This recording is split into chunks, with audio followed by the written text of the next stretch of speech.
Rabbi इश्रह ली सदरी व यस्सिर ली अमरी वहलुल उक़दतम मिन लिसानी यफ़क़हू क़ौली। आज मैं आपको बताऊंगी सूरह आल इमरान की वर्स नंबर 100 and 101, 2 and 3। तर्जुमा है, ए ईमान वालो, अगर तुमने अहले किताब में से किसी जमात का भी कहा मानोगे तो वो तुम्हें तुम्हारे ईमान लाने के बाद काफिर कर देंगे। और तुम किस तरह कुफर कर सकते हो जबकि तुम पर अल्लाह की आयत पढ़ी जाती हैं और उसका रसूल तुम में मौजूद है। और जिस शख्स ने अल्लाह की रस्सी को मजबूत पकड़ लिया तो यकीनन उसे सीधी राह दिखा दी गई। ए ईमान वालो, अल्लाह से डरते रहो जैसा उससे डरने का हक है और आखिरी दम तक इस्लाम पर कायम रहना। और तुम सब मिलकर अल्लाह की रस्सी मजबूती से पकड़ लो और ग्रोह बंदी ना करो।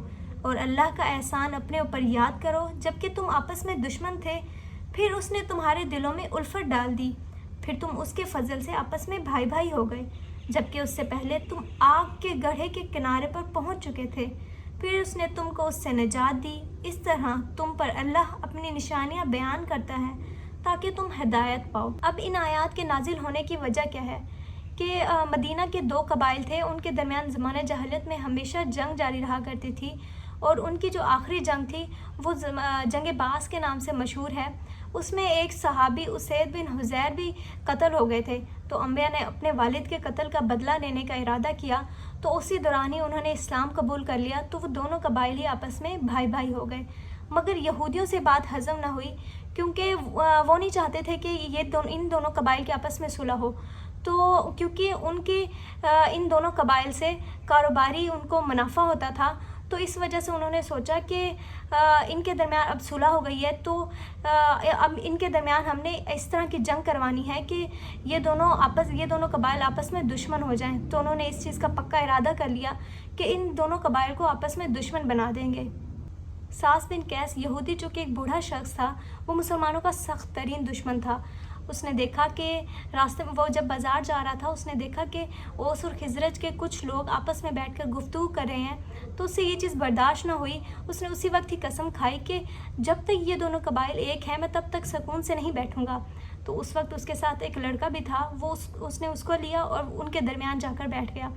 तो जब उसने देखा कि ये दोनों कबाइल तो आपस में प्यार और मोहब्बत की बातें कर रहे हैं, तो उसने उसी जंग का जिक्र करना शुरू कर दिया जो उनके दरमियान आखिरी जंग हुई थी, यानी जंग बास। तो जब उसने वो जिक्र किया और वो अशार पढ़े जो वो उस जंग के बारे में एक दूसरे के मुतालिक पढ़ा करते थे, तो जब उन्होंने उन दोनों कबाइल के लोगों ने जब वो अशार सुने, वो बातें सुनी, तो उनके दरमियान उनके जहन में भी वो बातें दोबारा से आना शुरू हो गई। तो इस तरह से उनके दरमियान तलखी पैदा हो गई और बात यहाँ तक पहुँच गई कि वो हाथापाई पर उतर आए। और वो जो लोग थे उन्होंने अपने बाकी अफराद को भी बुला लिया कि जहाँ पे जंग बास हुई थी वहाँ पे सब लोग इकट्ठे हो जाएं, उस जगह पर दोबारा से जंग की जाएगी। जब नबी पाक सल्लल्लाहु अलैहि वसल्लम को इस चीज़ की खबर हुई तो आप सल्लल्लाहु अलैहि वसल्लम ने कुछ मुहाजिरीन को अपने साथ लिया और वहाँ पर पहुँच गए और उनको इस बात का मुसलमान होने का एहसास दिलाया कि तुम लोग मुसलमान हो, आपस में भाई भाई हो, ये किस तरफ चल पड़े हो। तो उनको इस बात का एहसास हो गया और उन्होंने कहा कि हमें शैतान ने भटका दिया था, हम शैतान के कहने पर चल पड़े। तो आपस में गले मिले और रोना शुरू हो गए। तो इस पर यह आयत नाजिल हुई थी कि ए ईमान वालो, अगर तुम अहले किताब में से किसी का भी कहना मानोगे, किसी जमात का भी कहना मानोगे, तो वो तुम्हें तुम्हारे ईमान से फेर देंगे, तुम्हारे ईमान लाने के बाद तुम्हें काफिर कर देंगे। जैसे कि इस वाक़े में है कि उस शख्स ने ऐसा ही किया था।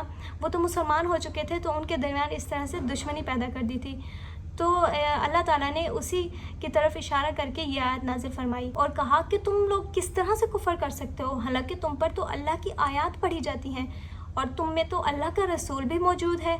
और जिसने भी अल्लाह की रस्सी को मजबूती से पकड़ लिया उसने सीधी राह पा ली, यानी जिसने कुरान पाक को पकड़ लिया उसने सीधी राह पा ली, उसने तो सीधा रास्ता देख लिया। और अल्लाह ने फरमाया कि अल्लाह की रस्सी को मजबूती से ही पकड़े रखना और आपस में ग्रोह बंदी ना करना।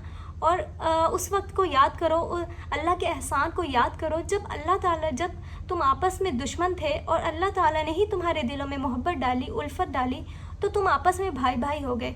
तो अब इस एहसान को मत भूल जाना और यही है कि अल्लाह की रस्सी यानी कुरान पाक को मजबूती से पकड़े रखना।